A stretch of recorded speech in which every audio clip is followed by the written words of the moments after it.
generation that made the most impact is the generation of the 60s. Because we showed that you can be black and Mexican and Chicano and white and a woman and make social change.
I think many people in the country do not recognize there was a Hispanic Chicano civil rights movement.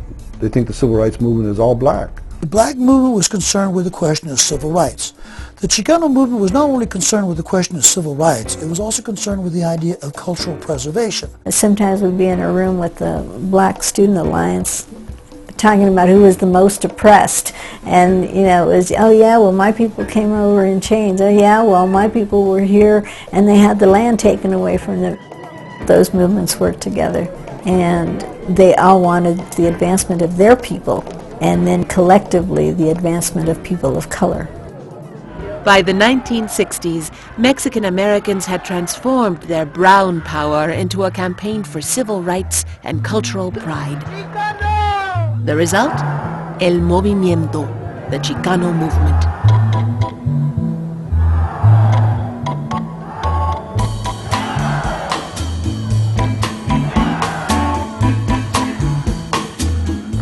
Across the Southwest, the Chicano movement was a mass movement of people. Not because we read books and not because we could theorize about poverty and oppression, but because we had lived it. And that together we had the power to change things if we could organize ourselves. Well, we were Mexican and we were American, but when we went to school, we made a decision, a political decision, an ethical decision to call ourselves Chicanos. It immediately identified everyone of the same political ilk. If you called yourself a Chicano, you knew you were dealing with somebody who wanted the same kinds of things as you.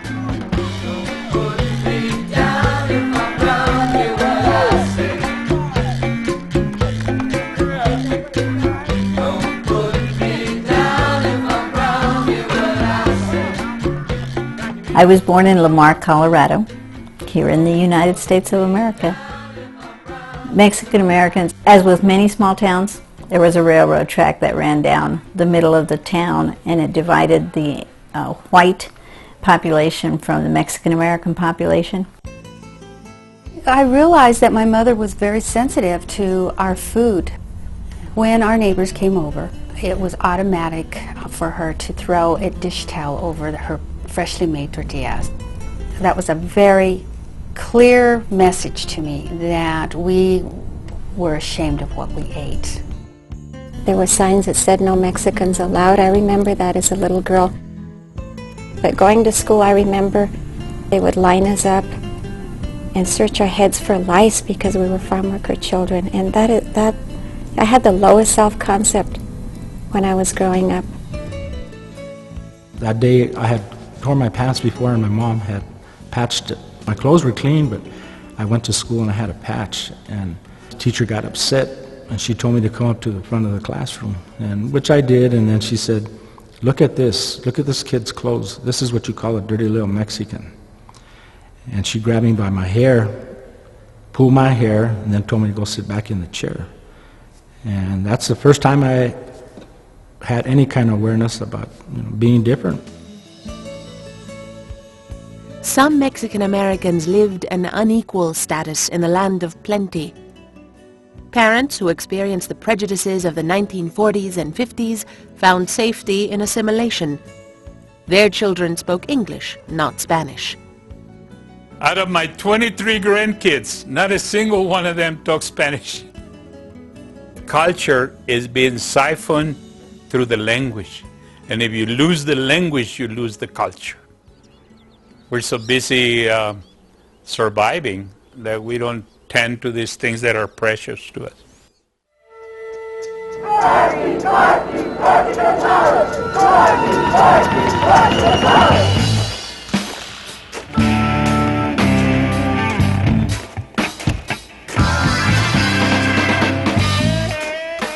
In 1966, Rodolfo Corky González and others founded La Cruzada para la Justicia, the Crusade for Justice in Denver, Colorado. Many people have called it the Brown House of the Chicano movement. Here we had the first Chicano art gallery and the first Chicano bookstore in this area. We had a teatro and a ballet group. We had a school here with over 360 students. It's been the meeting place for many people that came here to find answers and to find support. The Crusade for Justice protested the Vietnam War, questioned the tactics of law enforcement, fought for the rights of farm workers, and sparked educational reform. Revolution is a matter of change. When you change, you demand equality. When you change, your mind is free.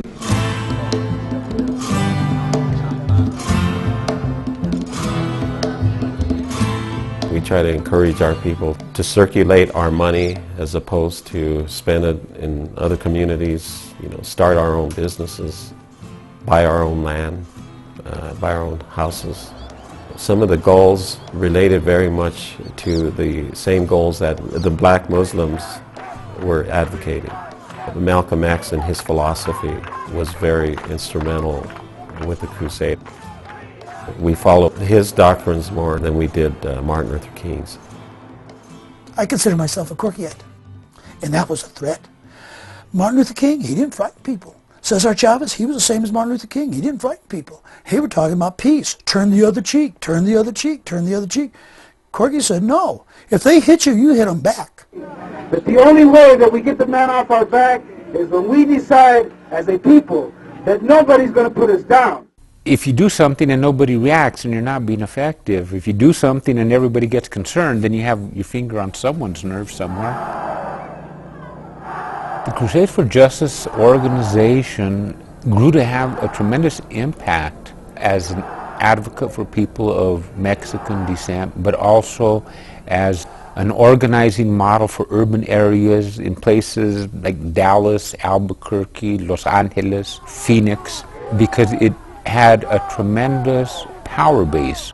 Firmes estaremos, no nos moverán. Firmes estaremos, no nos moverán. Nuestro ideal es faro de victoria, no nos moverán. Some Chicanos rejected the Crusade's reputation for intimidation, preferring the non-violent principles of Martin Luther King and Cesar Chavez. We were in a hurry to create social change.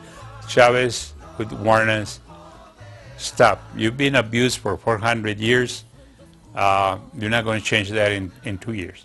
And so he taught us that, and he taught us, you want to change the way things are, you got to do it two ways, only, no other way, peacefully and within the law.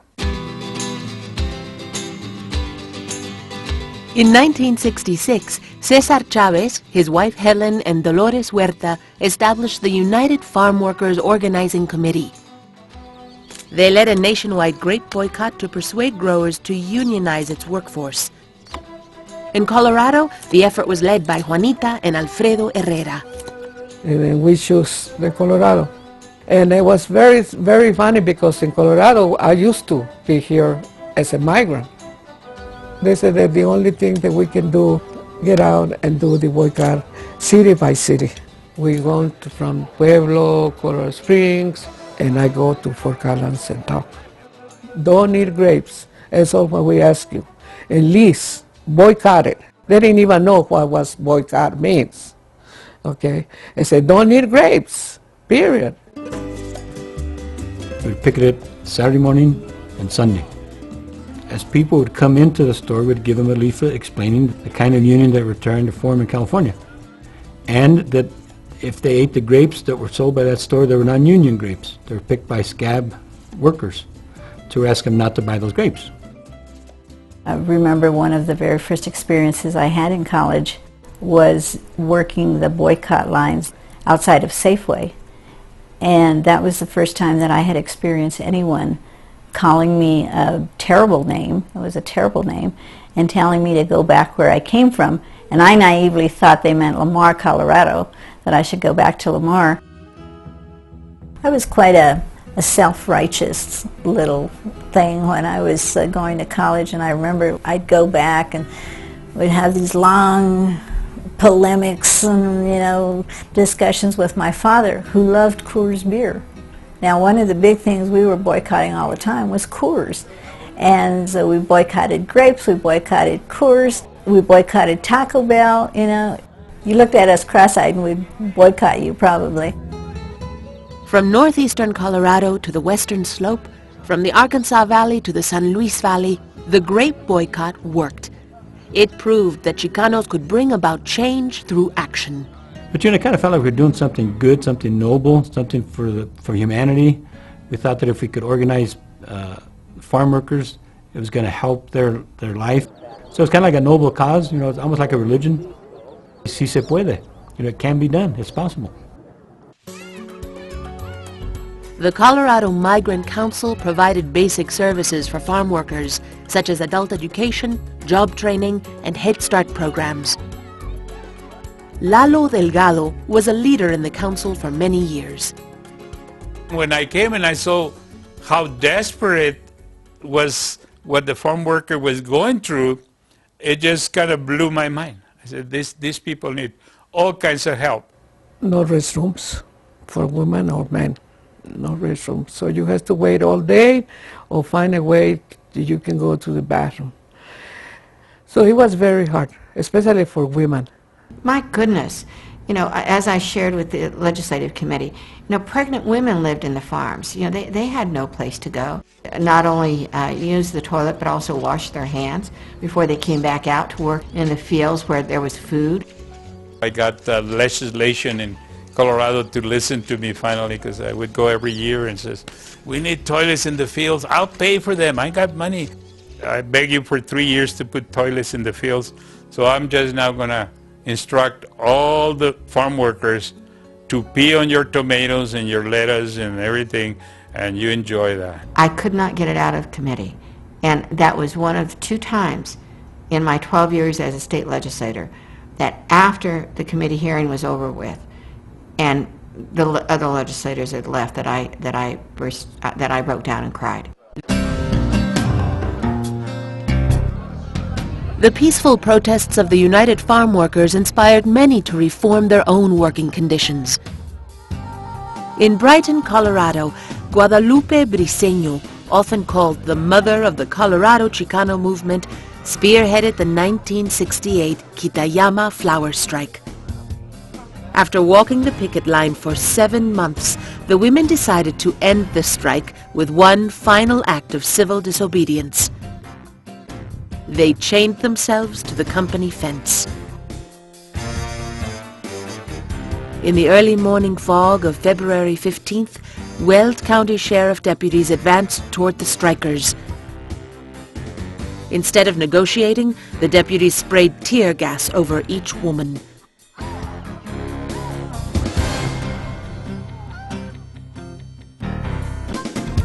Working conditions at Brighton's Kitayama, Carnation and Rose plant improved, but no union was established.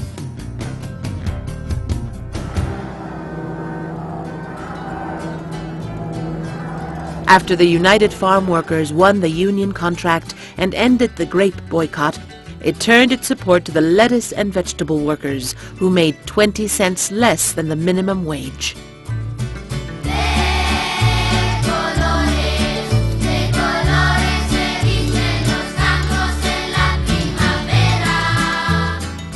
In Center, Colorado, Orlinda de Vargas led her lettuce crew on strike and established the group Dicho y Hecho, Said and Done.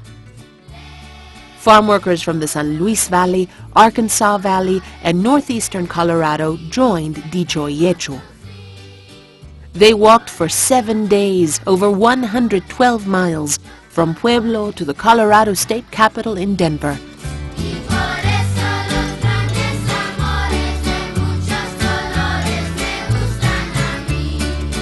The center lettuce strike led to walkouts in Arizona and California and set the stage for the nationwide lettuce boycott.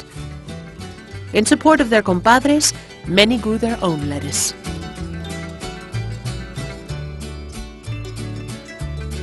Boycotts and strikes were effective strategies to challenge the status quo for adults and teenagers.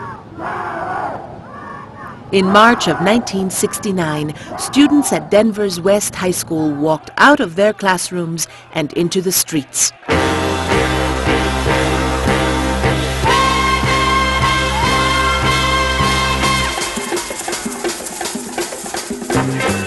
The West High blowout symbolized more than youthful rebellion. Both students and parents insisted on an end to discrimination in education. They called for Chicano studies classes. They demanded the resignation of the teacher who allegedly said, "All Mexicans are stupid because their parents are stupid. And if you eat Mexican food, you'll look like a Mexican." And so the kids protested that. They went to the principal, asked the principal to do something. The principal didn't do anything. So they had a meeting with the parents and the principal, and still nothing was done. So finally the students went to the crusade.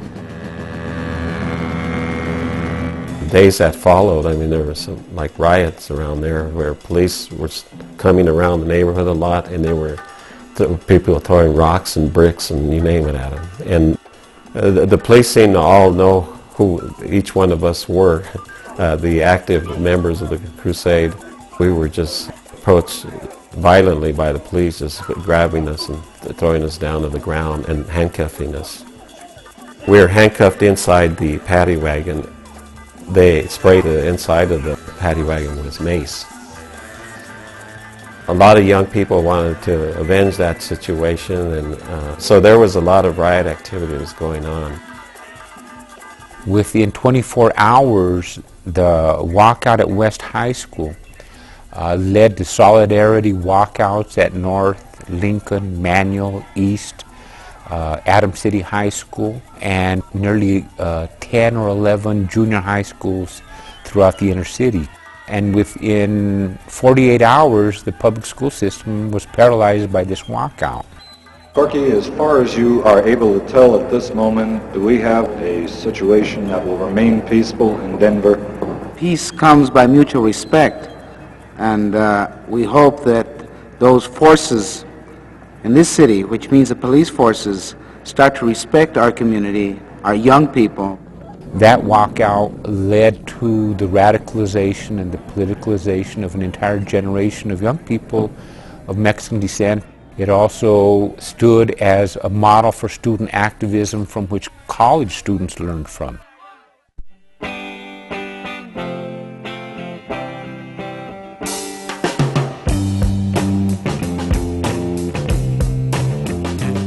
Within weeks of the West High blowout, the Crusade for Justice sponsored the historic 1969 National Chicano Youth Liberation Conference. The pilgrimage was a fiesta of Chicanismo, with workshops and declarations. The manifesto, El Plan Espiritual de Aztlán, the spiritual plan of Aztlán, was introduced. The plan called for social, economic, cultural, and political independence. They expected about 300 people. 1,500 showed up. We're telling the students at the universities to make the complete circuit from the barrio or from his home to the school, and make the complete circuit back to the community to be to contribute, not to exploit. During the youth conference, the Crusade held a rally at the state capitol in Denver. As attendees gathered around Corky Gonzalez, someone yanked down the Colorado state flag and in its place hoisted up the Mexican flag. We weren't trying to overthrow government. We were trying to improve government. There were some Chicanos who believed that the best thing to do would be to drive Anglos out of this area and create our own nation to ourselves. For some individuals, that was a political reality. But for most of us, we knew that it was a metaphysical idea. It was a way to organize. It was a way to unite ourselves under a cultural basis. And what we were seeking was civil rights and the right to teach our children our own history. That's why we went all over the streets shouting, Chicano power, because we wanted to enchant ourselves with the phrase. We wanted to believe we had power. Corky Gonzalez's epic poem, Yo Soy Joaquin, I Am Joaquin, was widely distributed at the youth conference. It is praised as the anthem of El Movimiento. I wrote I Am Joaquin because I wanted to say something historical about ourselves and something about our present and something about our future. I want to inspire young people to understand themselves. And art in itself may be the very thing that carries us on.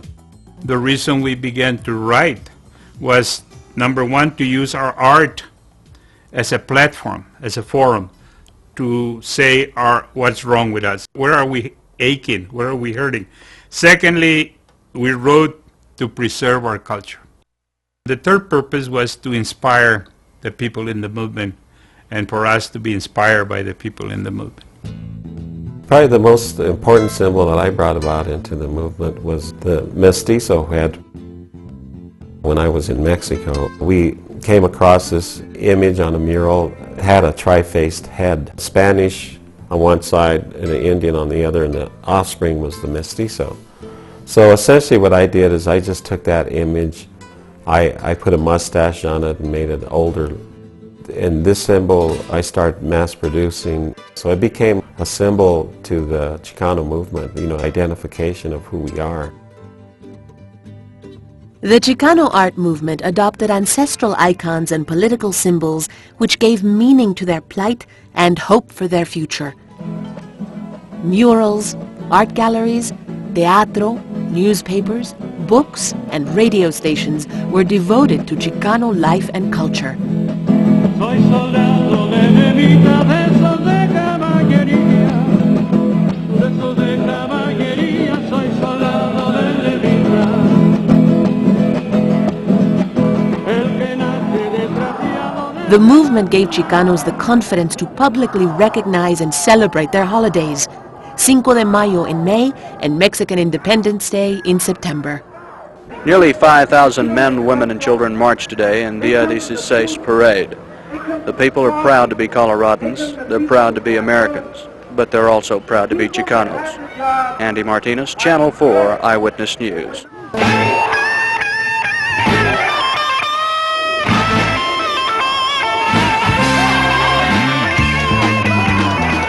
So even though we face the difficulties of today and tomorrow, I still have a dream. It is a dream deeply rooted in the American dream.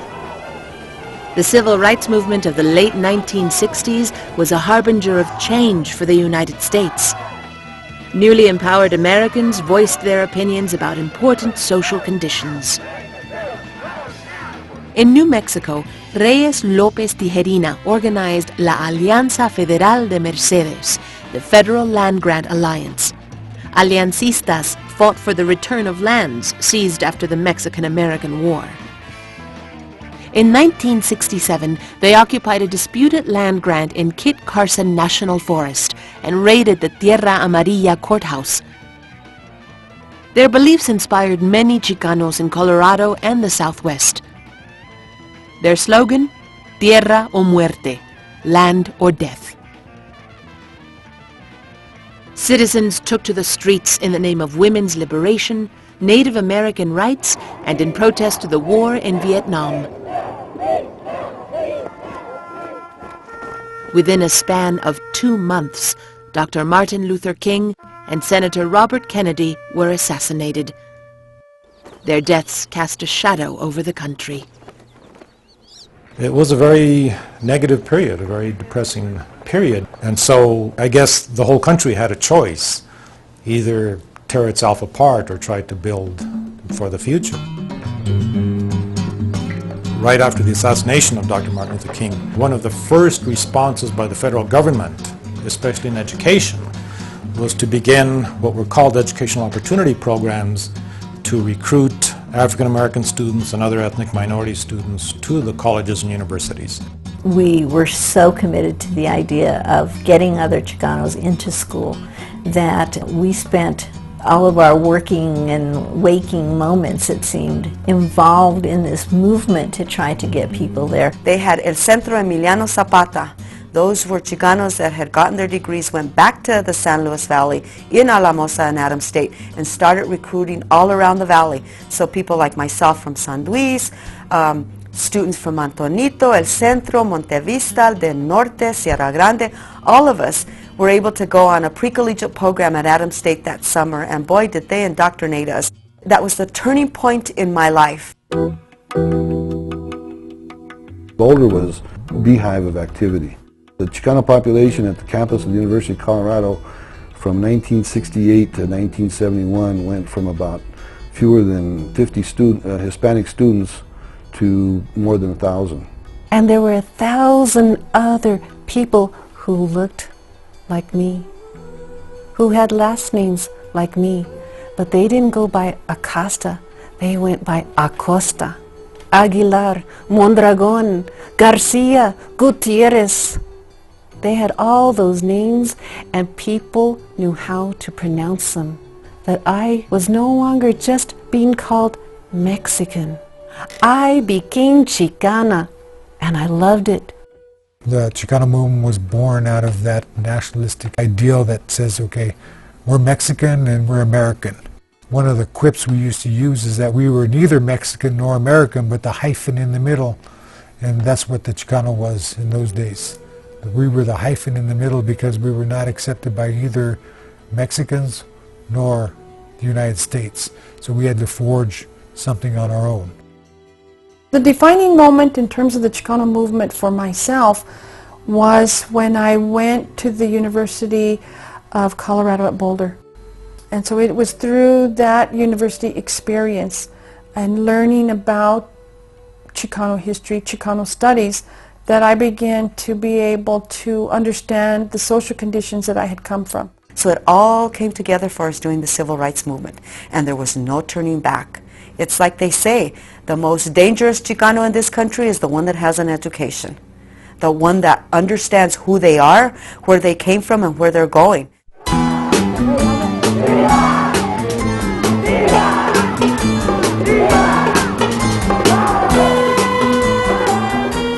Across Colorado, Chicanos politicized themselves and formed campus groups at colleges and universities. Students routinely traveled to each other's school to support La Raza. MECHA, Movimiento Estudiantil Chicano de Aztlán, at the Southern Colorado State College in Pueblo, not only fought for bilingual and bicultural education, but shut down the school to get it. They says, well, if we give you Chicano Studies, will you call off this protest? And we said, sure. And then they said, well, do you have your faculty, your students, and your scholarship money together? I says, yes, we do. Then they said, I guess we can start in September with our new classes. And we started Chicano Studies 101 with over 100 students in that class. We had taken on academia, and we had brought it all together to where we had 100 students in there that were to become future leaders in our community. I hated to go through that process to do it, but they wouldn't listen to us until we did the demonstration.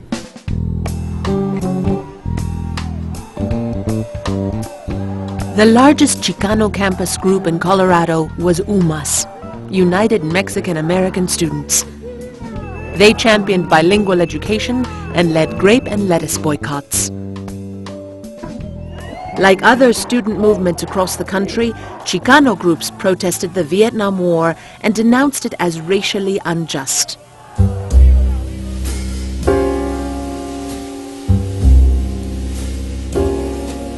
It was a poor man's war. We were represented in the combat units disproportionately. There were Puerto Ricans, poor blacks, poor whites, poor Chicanos that were in the front lines fighting. Because of our macho hang-ups we have. And when we go into the military, we go into the Special Forces, we go into the Marine Corps, we go into the SEALs, we go into the hardest of the hard because we have to show and prove ourselves. When we got there, they looked at us as Chicanos being part Indian. They said, look, you're taking point. And in all my units, all the rifle units, it was mostly minorities and poor whites that were in those rifle units. The further back you got, if you got to a mortar section, there'd be a few minorities in there. If you got to the artillery section, there'd be hardly any minorities. You know, at least my feelings about the war, they were wasting our people. And that was one of the reasons when I came back, I took a stand against the war and joined the anti-war movement.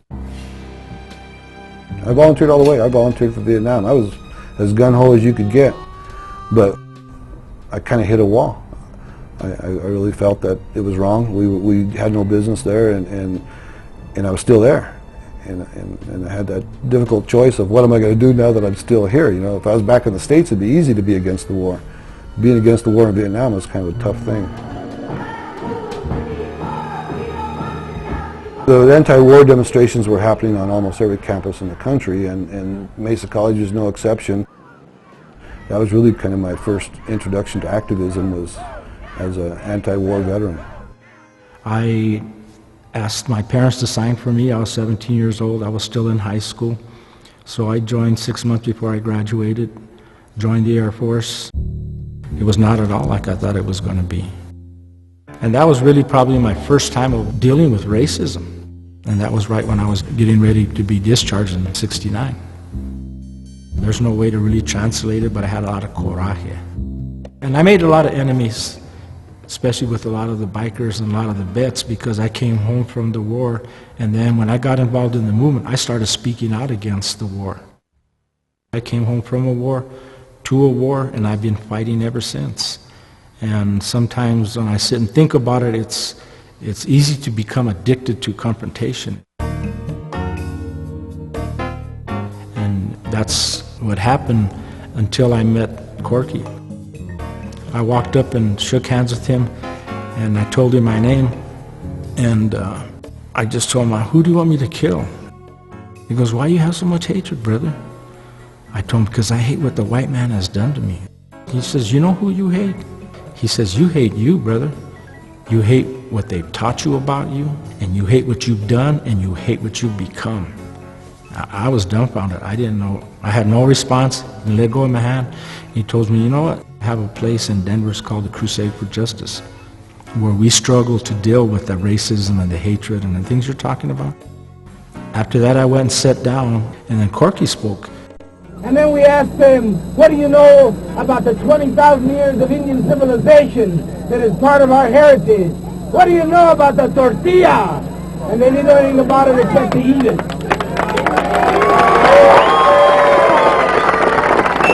And let me tell you that the tortilla was being made 700 years before a Spaniard hit here. When he got up and spoke, there was 2,000 young people there.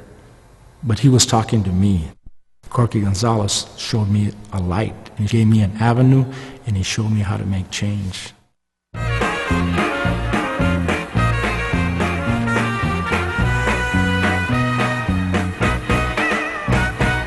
The Chicano movement of the early 1970s was bolstered by anti-war sentiment. The thing that really solidified the place or people's ideas on what the Chicano movement was LA moratorium, 1970. First largest demonstration against the Vietnam War by Chicanos. A lot of people weren't comfortable doing the Black Panther, carrying the rifles in the street type of thing, but they didn't have a problem going out there and screaming and hollering. Nearly 30,000 Chicanos marched in protest, then gathered together for music and speeches.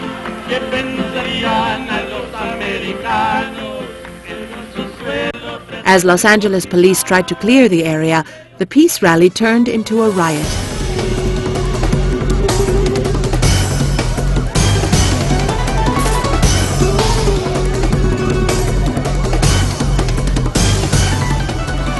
Tear gas and beatings left hundreds injured.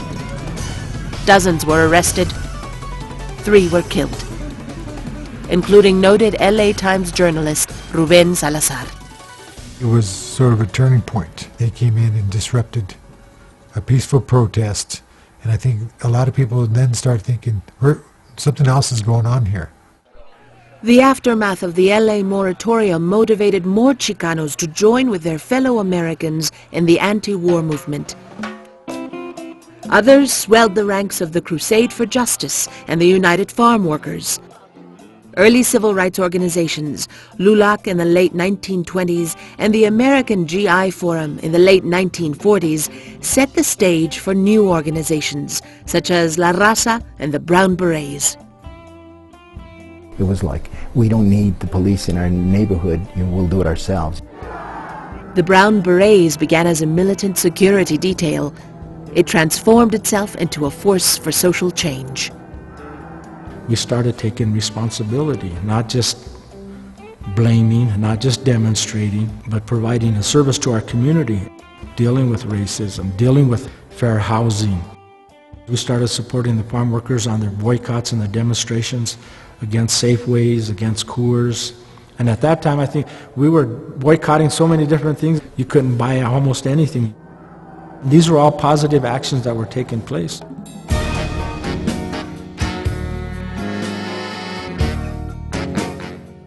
Colorado Chicanas and Chicanos were united in their quest for self-determination in education, employment, and politics. In 1970, the Crusade for Justice sponsored its second National Chicano Youth Liberation Conference. 3,000 people attended from 15 states, double from the previous year. Attendees passed a resolution in favor of a third political party for Chicanos, La Raza Unida, the United People. We're not developing politicos, we're developing a party, we're developing a platform. We'll be educating our people to the fallacy of a two-party system, which is one monster with two heads that eats from the same trough. As Malcolm X said in one of his speeches, to determine who's going to end up in the White House and who's going to end up in the doghouse, And that's the position that we want to be placed in. Chicano activists ran for local and state office. Al Gurule ran for governor. Here in Colorado, we wanted to get 10% of the vote to become an established party. And we never made that goal. We just got like 3% of the vote. La Raza Unida's national convention was held in El Paso, Texas, 1972. Many Coloradans traveled to the convention, including UMA's activist and leader Ricardo Falcón.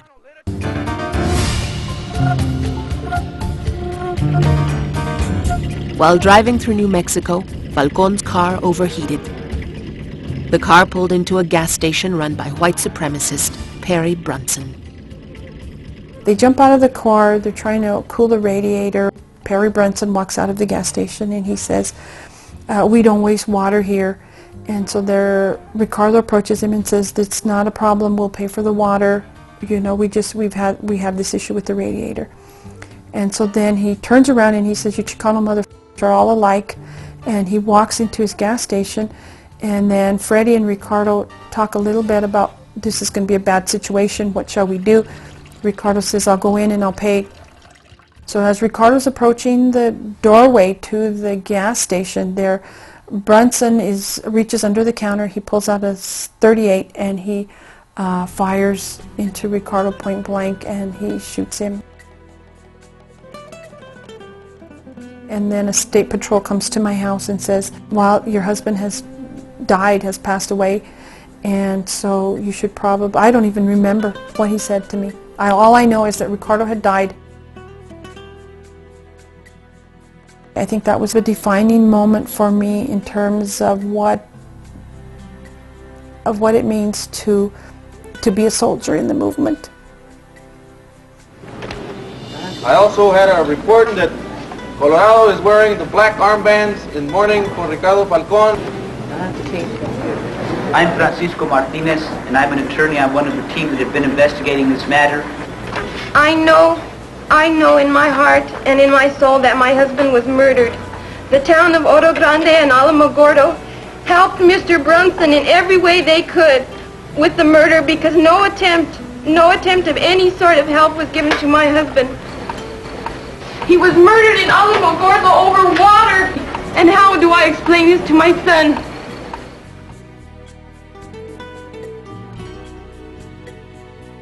I remember saying when Falcon died, that man made the mistake that he thought he killed just another Mexican. He didn't realize that he killed a Mexican who has power behind him and people behind him.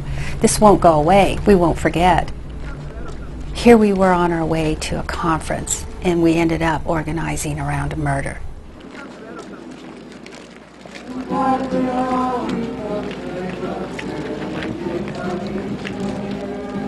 Señores y señoras, estimados carnales delegados, permítanme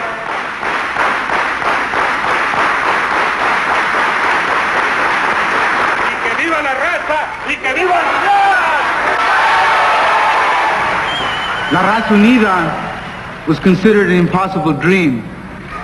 And this is a historic day for everyone that's here.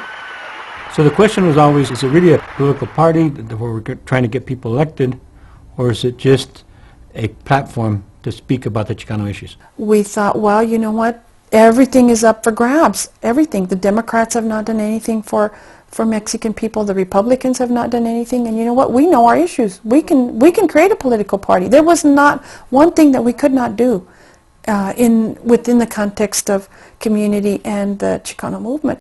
Colorado came here to take part in unity. Vying for National Party chairman was Gorky Gonzalez from Colorado, Reyes López Tijerina from New Mexico, and José Ángel Gutiérrez from Texas. Gutierrez was an effective organizer who generated political victories, especially in Crystal City, Texas. In behalf of the Colorado delegation, in the memory of Ricardo Falcon, Colorado cast 39 votes for Rodolfo Gorky Gonzalez. Mr. Chairman, I cannot listen to you unless the delegation is sitting down. After a contentious vote, the leadership of party chairman was awarded to José Ángel Gutiérrez. The three leaders got up, locked hands, and said, "We're together, united," and that was about the last time you ever saw those three men together again. Lasted for 8 years, 9 years, where it was really kind of active, and then it just kind of came apart. We weren't really as successful as we wanted to be, but we let them know that we were a force to be dealt with.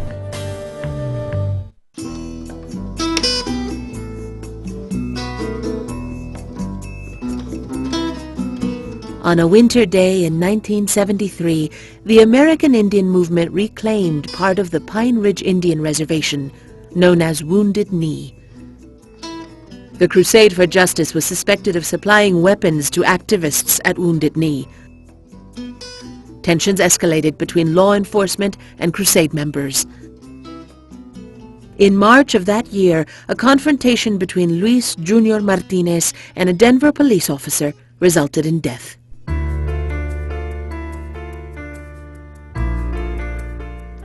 Known as the St. Patrick's Day Massacre, the police officer was shot 3 times, once in the face. Martinez was shot twice and died.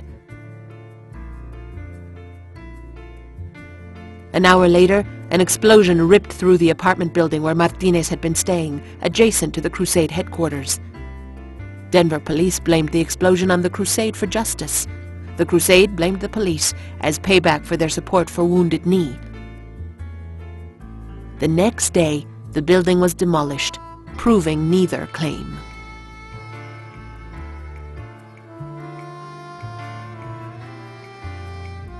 The 1970s El Movimiento continued with confrontations, showdowns, and sometimes more tragedy.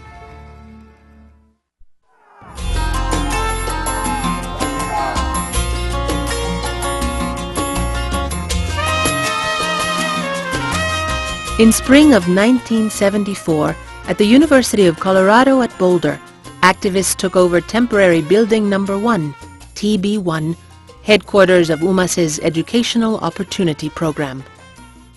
After a series of meetings, we came to the conclusion that our worst enemy on the campus had been the administration of the program that was supposed to be helping us.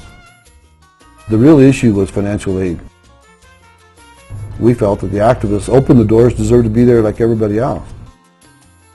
So we went in there about 7 o'clock in the morning. There's 8 of us. We threw all the desks we could find down the stairwell. and barricaded ourselves on the 3rd floor. Food was sent by the Crusade for Justice. Other people brought food. It was like a potluck. We slept on floors. We lived in the building. I think one of the things that we don't do in the movement is we don't laugh enough. And something that made me laugh was about the 4th day of this occupation, we're going, man, you stink, you know. We hadn't even brought a toothbrush, a change of clothes, underwear, anything.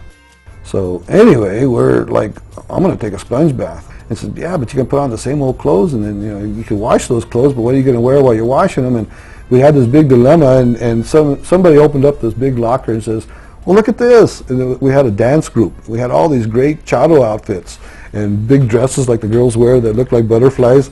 And so so for the day that we were doing our little laundry, we're all dressed like chados, man. We look cool. We all look like Zapata and Pancho Villa. And we got these great dance costumes with conchos and stuff. It was great. I mean, it's one of my favorite memories of the occupation of TB1. Police SWAT teams circled TB1. University officials refused to negotiate. Weeks into the standoff, with no end in sight, several students took matters into their own hands. They armed themselves with explosives. On May 27, 1974, dynamite detonated inside a parked car at Chautauqua Park. Killed were Neva Arlene Romero, Una Jacola, and Reyes Paul Martinez. Within 48 hours, another parked car exploded. 3 more people perished: Heriberto Terán, Francisco Doherty, and Florencio Freddy Granado. Antonio Alcantar survived but was seriously injured. The dead are known as Los Seis de Boulder, the 6 of Boulder. It was frightening. These were close, personal friends, and they were gone. The official conclusion? Los Seis de Boulder mishandled the dynamite. The unofficial conclusion? Murder. I don't doubt that they intended to possess explosives. What I doubt is that they detonated them and accidentally killed themselves. I believe they were set up. That's personal theory. You know, Freddy Granado and I were going to come to Pueblo and start a newspaper as soon as I graduated, and I graduated that spring, and then he got killed. And for the last 30 years, I think about those people just about every day, and I consciously say, I'm going to do something that they didn't get a chance to do. They gave their lives for the movement, but wherever they are today, they need to know that there are people like myself and all my 4 daughters and hundreds and thousands of young people that took up where they left off. Murieron los 6 de Boulder, 2 noches en mayo en 74. 3 decades later, annual memorials still celebrate the soldiers of the Colorado Chicano movement. Included, Los Seis de Boulder, Luis Jr. Martinez, and Ricardo Falcón.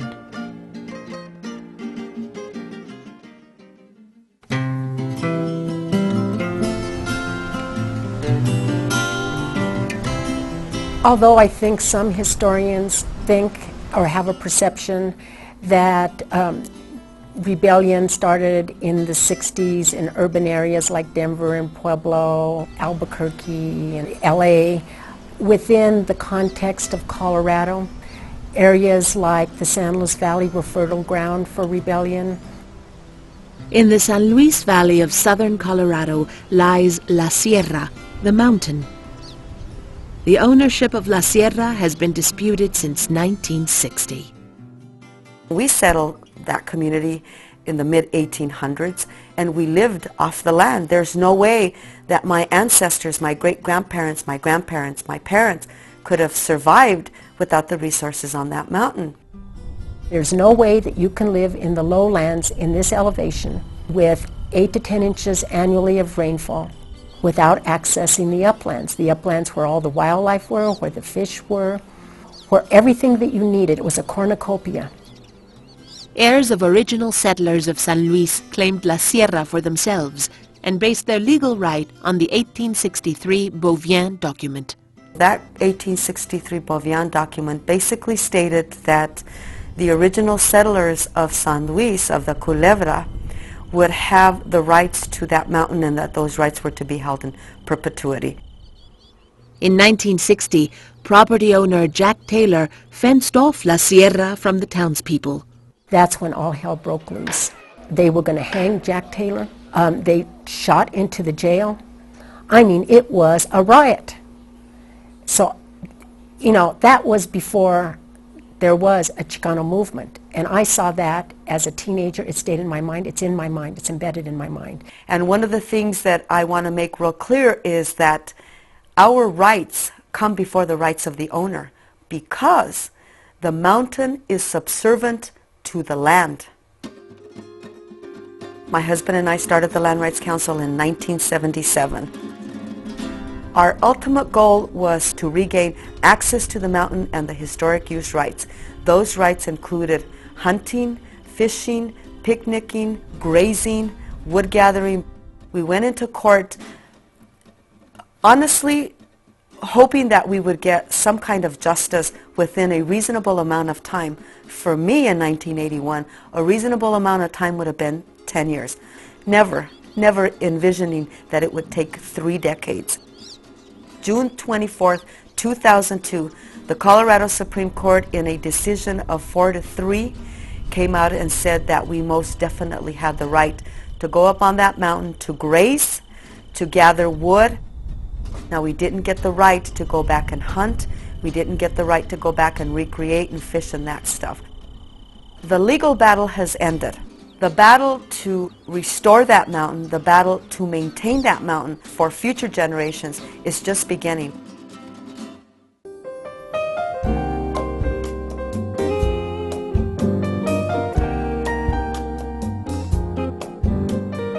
Mexican-American women, such as Dolores Huerta, heroine of the United Farm Workers' struggle, were at the forefront of El Movimiento.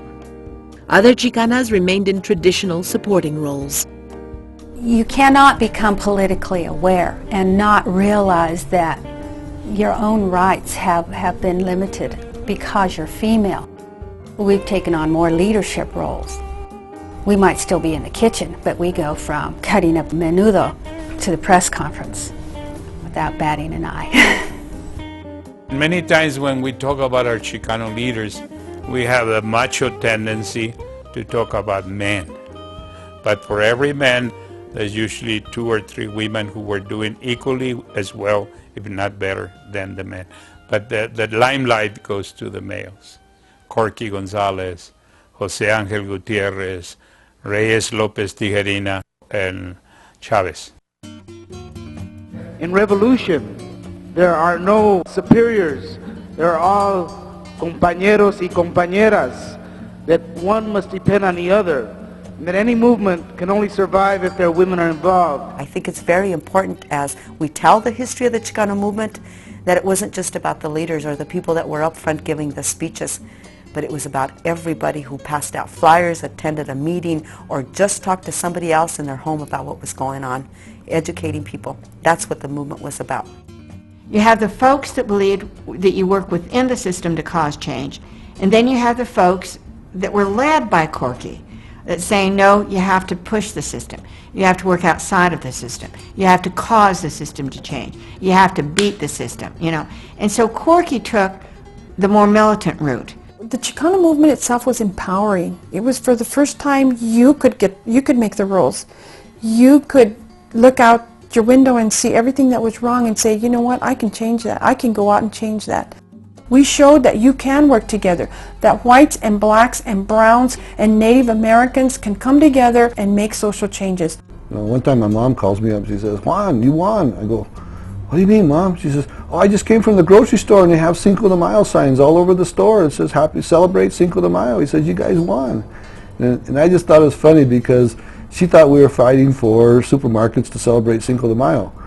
And, you know, obviously that wasn't what we were fighting for, but in a way, she's right. It was the Mexican culture, Mexican holidays are much more accepted and respected and celebrated now than they were 30 years ago. The whole Chicano movement was a renaissance. To be proud that you're brown, be proud that you're a Chicano. Our success is going to be the future. Our kids are the ones that are going to make the difference. Who knows, maybe someday we'll have a Mexicano president, a Spanish-speaking president. He or she could be walking the streets right now, any place, saying, hey, when I grow up, I want to be president. And I see it happening. I really do. Yo soy chicano, tengo color, puro chicano, hermano con honor. Cuando me dicen que hay revolución, defiendo a mi raza con mucho valor. Tengo todita mi gente para la revolución. Voy a luchar con los